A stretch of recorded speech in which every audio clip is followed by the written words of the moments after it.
this is called addition, and that's this. Suppose I have a box. I can say box or anything. Okay? So let me give you a concrete example. Suppose I have X. I can say X or F if and only if Q, then Z. Now, does that make any sense?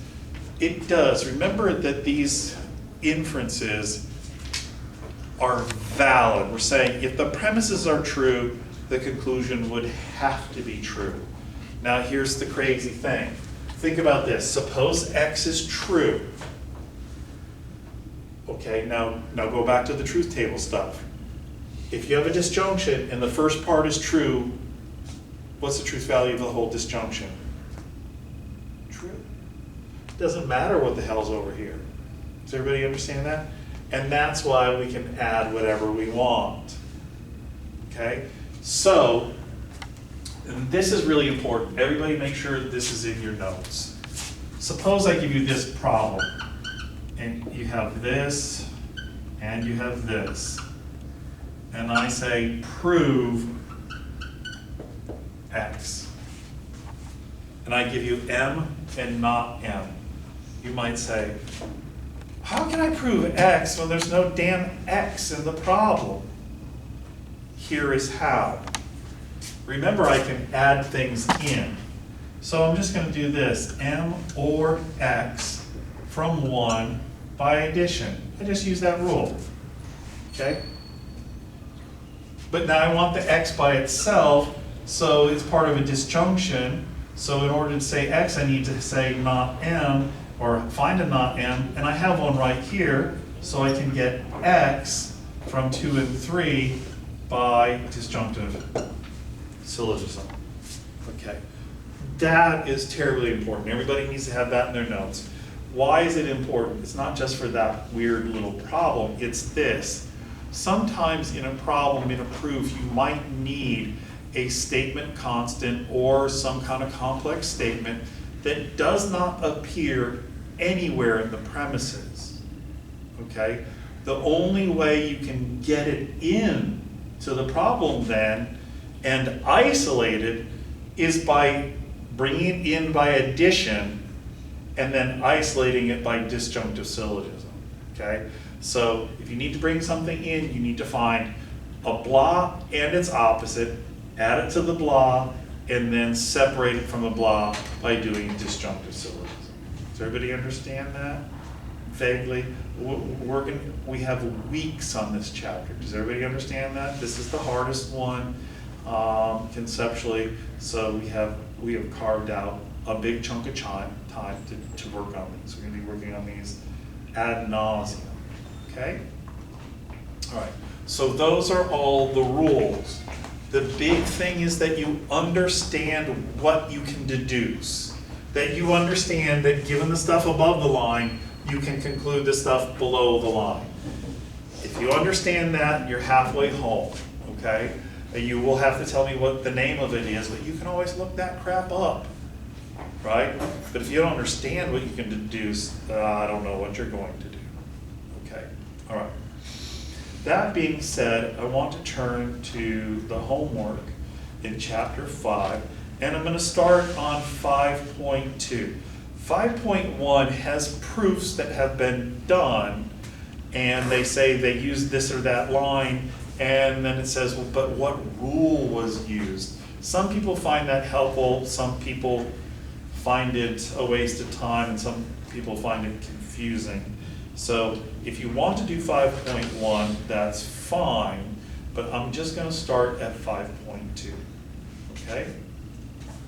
All right, and the most important thing is not to write down the steps to the answer. The most important thing to do is to listen to how I figure out what to do, okay?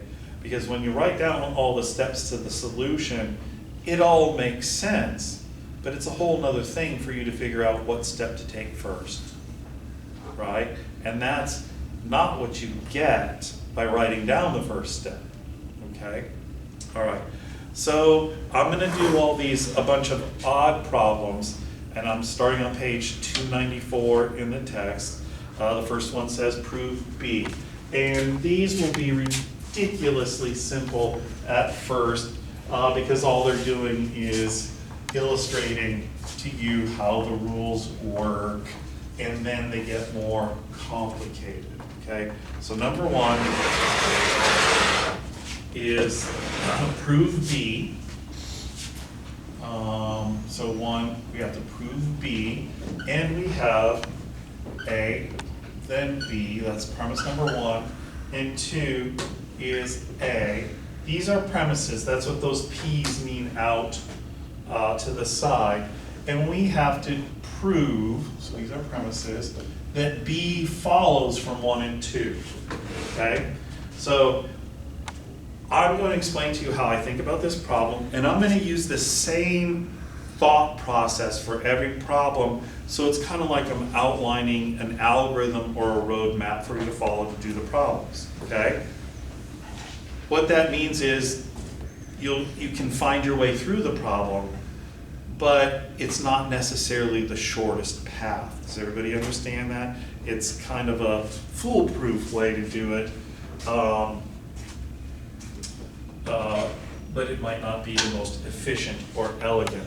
All we care about is being able to do the problems right now, being elegant and efficient.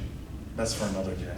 Okay, so I gotta find B, and I look around and I say, there's B, but look what kind of statement's in.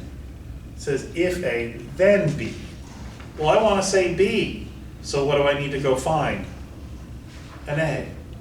Because it says if A, then B. Okay. Look around, is there an A? Oh, there he is.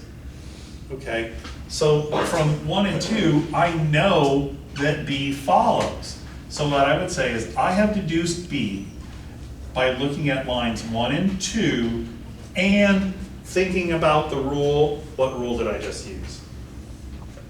Starts with modus, ends with ponens. Modus, ponens. All right? Perfect. And so I would write MP for modus ponens. And I'm done. Okay, that was our first. Why one, premise 1 and 2? Okay. Yeah, those are the ones that I used, okay? And our convention is just write them in numerical order, okay? Oh, and let me say this. As these things get more complicated, well, they might have 10, 15, 75 steps. No, they won't have 75. Your solution may not look exactly like mine. Does that mean yours is wrong? No. Does everybody understand that? There are multiple ways to do these problems. I'm going to show you one. If you're not certain whether or not yours works too, ask, and I'll tell you. So do not panic if yours doesn't match mine. It doesn't have to match mine to be right. Everybody got that? Okay. All right. Number 3. Not C. Not C. We have not A and B, then not C, and 2 is not A and B. Okay. So those are my premises, and I got to get to not C. So I look for what I need. There it is. Not C. It's part of a conditional. In order to be able to say not C, I need to find what? Not A and B. Because it says, if you have this, then you get that. So let's look for not A and B. There it is. Okay, so this is ridiculously simple. We know from 1 and 2, what? Not C, 1, 2, modus ponens. Everybody got that? So what that showed you is that the rule modus ponens is talking about statement forms, right? Box, circle, whether it be a simple statement or a complex statement, box, then circle. I have the box, I get the circle. Okay? So that was 3. 5. Prove not B. We have B, then A. That's number 1. And number 2 is not A. And we have to get to not B. These are my premises. Okay. So here's how I'm going to think about it. First thing I'm going to look for is a not B. But I don't see it. Okay? So what the next thing I'm going to do is this. I'm going to look for its opposite. What's the opposite of not B? B.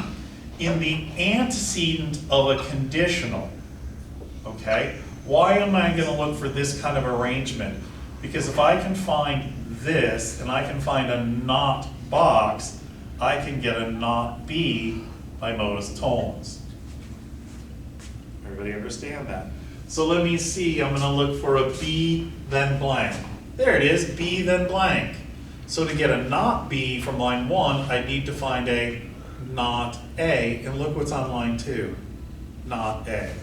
So it's just a one-step problem. Not B, 1 and 2, what rule is this? Modus, not ponens, tollens, modus tollens, modus tollens, okay? Modus ponens, you have the antecedent. In modus tollens, you have the opposite of the consequent, okay? All right, so that was number 5. And stop me if you're not understanding something. That these first ones are very, very, very simple. They're basically one-step problems that introduce you to the rules and the generality of the rules. They will get more complicated as we go. 7. We have to get to not A if and only if B. Number 1 says A if and only if B, then not C, then